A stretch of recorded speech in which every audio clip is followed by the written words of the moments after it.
American election से पहले हमने बड़ी डिस्कशंस की, बड़ी बातें हुई। इनफैक्ट अमेरिकन इलेक्शन वाले दिन भी जब पोलिंग हो रही थी, वोटिंग हो रही थी, हम सारी चीज़ों को डिस्कस कर रहे थे। पाकिस्तान के पर्सपेक्टिव से भी क्या सूरत हाल होगी, और हम ओवरसीज़ पाकिस्तानीज़ का भी बार बार जिक्र कर रहे थे कि जी उनकी सपोर्ट भी रही है और सारे हालात व वाक़यात के हवाले से। आप पोस्ट इलेक्शन सूरत हाल की अब थोड़ी सी बात कर लेते हैं कि डोनाल्ड ट्रंप जो है, आपको पता है प्रेसिडेंट मुंतखब हो गए हैं। जनवरी को वो अमेरिका के 47वें प्रेसिडेंट के ओहदे का हल्फ उठाएंगे और रिपोर्ट्स के मुताबिक जी उनकी रिहाइशगाह पर मुख्तलिफ ओहदों के जो इंटरव्यूज़ है उसका सिलसिला भी जारी है। और इस पर भी साथ साथ जो पाकिस्तानी निज़ाद वहाँ पे रिपब्लिकन हैं, साजिद तारन ने इस बात पे जोर दिया है कि ट्रंप की काबीना अमेरिका में करप्शन के खात्मे के लिए काम करेगी। लेकिन जहाँ पर हम पोस्ट इलेक्शन सिनेरियो की बात करें और डोनाल्ड ट्रंप के हवाले से बात करें कि जी जो अमेरिकन सूरत हाल है या अमेरिका के हालात वाक़यात हैं, उनके दोबारा से प्रेसिडेंट बनने के बाद कैसे होंगे, दो कि उनको बड़ी सपोर्ट हासिल रही है। सो हमारे साथ इस वक्त तनवीर अहमद साहब मौजूद हैं, ओवरसीज़ पाकिस्तानी है। इलेक्शंस को लेकर बड़ी गहरी नज़र भी उन्होंने रखी हुई थी और हम मुख्तलिफ उनके तज्ज़िये भी सुनते रहे। Thank you very much Tanveer साहब, बहुत शुक्रिया। कैसे हैं आप, खैरियत से? जी sir, player having being on the show today. Thank you so much. अच्छा, अब प्री इलेक्शन जो कैंपेन थी डोनाल्ड ट्रंप की, उसके हवाले से तो हमने मुख्तलिफ चीज़ें देखी जिसमें उन्होंने चाहे वो अमेरिका की मईशत हो या दीगर मामलात हो, उसको बड़ा फोकस में रखा है। लेकिन अब जो पोस्ट इलेक्शन एक सिनेरियो है, मैं ज़रूर जानना चाहूँगी, since you are in America, आपको आइडिया होगा कि क्या सूरत हाल है और आपने बड़ा क्लोजली ऑब्जर्व भी किया है इलेक्शंस को। देखिए, काफ़ी सारी जो I think after almost 30 to 40 years का ये पहले प्रेसिडेंट हुए हैं, जबकि 2016 में भी ये प्रेसिडेंट हुए थे। लेकिन इस दफ़ा जो वो एक चीज़ मुख्तलिफ कर रहे हैं, वो इतनी तेज़ी से अपनी कैबिनेट बनाने के सोच रहे हैं। काफ़ी सारे वो इंटरव्यूज़ भी कर रहे हैं जिसमें उन्होंने ऑलरेडी जो अपने चीफ ऑफ स्टाफ सूजी को पिक कर भी लिया है। और सुनने में यही आ रहा है कि इलान मस्क को भी कोई ना कोई बड़ा ओहदा देने के बारे में वो सोच रहे हैं। तो ये मेरे ख्याल में अगले 2-3 दिनों में ना काफ़ी चीज़ें वाज़ेह होनी शुरू हो जाएंगी कि कौन कौन आदमी जो है उनकी कैबिनेट में आ रहा है। So this is a very good news for not only for president Trump but also for United states के किस तरीके से इतनी जल्दी कैबिनेट जो है ना वो अपनी पिक कर रहे हैं। अगर देखा जाए तो हिस्ट्री शोज कि it takes any president almost 100 days to complete their cabinet, जबकि ट्रंप ने अभी ओथ भी नहीं लिया और अपनी वो मुहिम शुरू कर दी है। So he means business right now, he really wants to make a difference. जिस तरीके से वो अपनी कैंपेन करते रहे हैं कि हम अमेरिका को दोबारा ग्रेट बनाना चाहते हैं, and I think this is the first step to the right direction.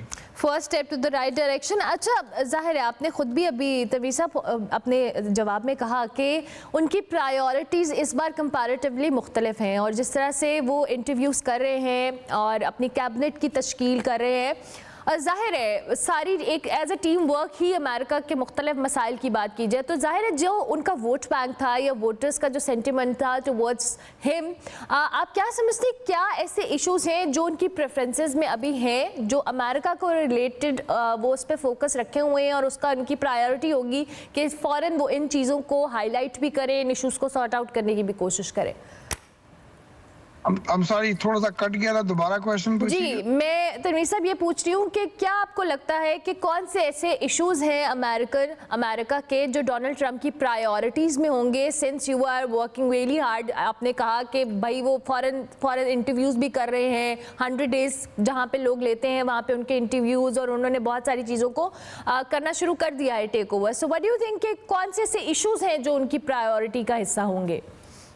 So there are three main issues that he has in order for him to make America great is the so in order पे अगर मैं चलूँ तो सबसे पहले उनका issue है जो अमेरिकन इकानमी को लेके कैसे बेहतर बनाया जाए।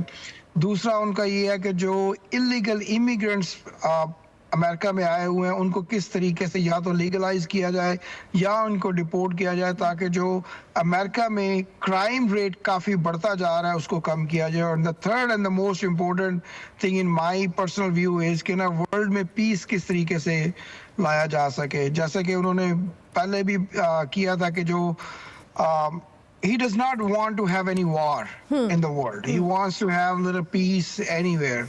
तो इस वक्त भी जो उनकी मुहिम चली है, उन्होंने एक बड़ा क्लियर मैसेज दिया था कि वो ये जंगें बंद करवाएंगे, वो एक पुरअमन प्रेसिडेंट है, पुरअमन चाहते हैं ताकि दुनिया जो है ना अपनी एक लाइफ को अच्छे तरीके से गुजार सके। ठीक है, 3 प्रायोरिटीज हैं बेसिकली उनकी। ठीक है। अच्छा तमीर साहब, ओवरसीज़ पाकिस्तानी इसकी भी बड़ी सपोर्ट रही है इस सारे प्रोसेस के अंदर जो अमेरिकन इलेक्शन के हैं, चूँकि आप उनके रिप्रेजेंटेटिव भी हैं ओवरसीज़ पाकिस्तानीज़ के। मैं चाहूँगी कि आप भी बताएं कि हम जो पाकिस्तानीज़ ने सपोर्ट किया है डोनाल्ड ट्रंप को भी, रीजंस क्या हुए, क्योंकि ज़ाहिर है कुछ उनकी पॉलिसीज़ अगेंस्ट भी रही हैं माजी के अंदर। देखिए उनकी जो पॉलिसीज जो है ना वो अगेंस्ट जरूर रही हैं, लेकिन सबसे बड़ा जो चीज़ हुई है वो यही है कि डेमोक्रेट्स जो थे वो वर्ल्ड के एक पीस को लेकर डिफरेंट चल रहे थे। उनकी जो फॉरेन पॉलिसीज थी वो डिफरेंट थी। पाकिस्तान को लेके भी डेमोक्रेट्स की कोई फॉरेन पॉलिसीज थोड़ी सी डिफरेंट रही हैं, जबकि ट्रम्प का मानना ये है कि हमें दुनिया में पीस लेके आना चाहिए। उनकी फॉरेन पॉलिसीज पाकिस्तान को लेके शायद थोड़ी बेहतर भी हो सकती हैं, जबकि वो जब 4 साल पहले रहे थे तो पूरी दुनिया ने देखा कि उस वक्त ये फर्स्ट प्रेसिडेंट ऐसे आए थे कि तकरीबन 40 साल के बाद कि जिनके दौरे हुकूमत में कोई जंग नहीं लगी थी। As a matter of fact उन्होंने जंगें ख़त्म की थी। तो उनकी एक पॉलिसी जो है ना फॉरेन पॉलिसी कम्प्लीटली बिजनेस को लेके है। अगर दुनिया में बिजनेस अच्छा होगा तो अमेरिकन इकॉनमी थ्राइव ज्यादा करेगी, and that's what he is looking for. ठीक हो गया। अच्छा, अब बात यह कि आपने पाकिस्तानीज़ के हवाले से या मुस्लिम कंट्रीज़ के हवाले से भी बात की, और पाकिस्तान के अंदर ये एक परसेप्शन बिल्ड हुआ था जी कि अगर डोनाल्ड ट्रंप आएंगे तो पाकिस्तान के हालात वाक़यात बदल जाएंगे, तहरीक इंसाफ के जो बानी हैं वो छूट जाएंगे और जो सारी पॉलिसीज़ हैं वो हमारे हक़ में हो जाएंगी, और आते ही वो इतना ज़्यादा प्रेशर एक बिल्ड करेंगे कि जो तहरीक इंसाफ के बानी हैं उनको जेल से बाहर निकाल दिया जाएगा। ये जो परसेप्शन टाइमली बिल्ड किया गया और इतनी इस पे बात हुई, न्यूज़ चैनल्स हों, हर जगह, मैं ज़रूर चाहूँगी आप इस इशू को भी एड्रेस करें। देखिए अगर हम हिस्ट्री देखें पिछले 2-2.5 सालों में ना, तो सबसे ज़्यादा जो पाकिस्तान तहरीक इंसाफ को लेके इश्यूज चलते रहे हैं वो यही है कि जी कभी वो 50-60 लोगों के सिग्नेचर करवा रहे हैं, कभी कोई कंग्रेशनल हेयरिंग हो रही है, फिर दोबारा जो है ना कुछ रैलीज हो रही हैं, कुछ कार रैलीज हो रही हैं। जब प्राइम मिनिस्टर इधर आए हैं उस वक्त कुछ रैलीज इन्होंने मुनक्किद की हैं। तो देखिए इस चीज़ों का कुछ आज तक ना कोई फ़ायदा हुआ है ना कोई आगे कोई फ़ायदा होगा। रही बात जिस तरीके से कि अगर प्रेसिडेंट ट्रंप को लेके, तो मेरा नहीं ख्याल कि प्रेसिडेंट ट्रंप यूएस के प्रेसिडेंट इसलिए बने हैं कि वो पाकिस्तान में आके कुछ तहरीक इंसाफ के लिए कुछ कर सकें। अगर हमने पाकिस्तान के लिए कुछ करना है तो उसके लिए हमें अपनी एक एनवायरनमेंट जो है इतनी टॉक्सिक हो चुकी है, इतनी पोलराइजेशन हो चुकी है, उसको डिटॉक्सिफाई कैसे करना है, जो पोलराइजेशन है उसको कैसे ख़त्म करना है, अपने यूथ को उनके कैरियर बिल्डिंग की तरफ कैसे लेके जाना है। तो इन चीज़ों को लेके हमने खुद काम करना है, ना कि डोनाल्ड ट्रंप ने करना है आके।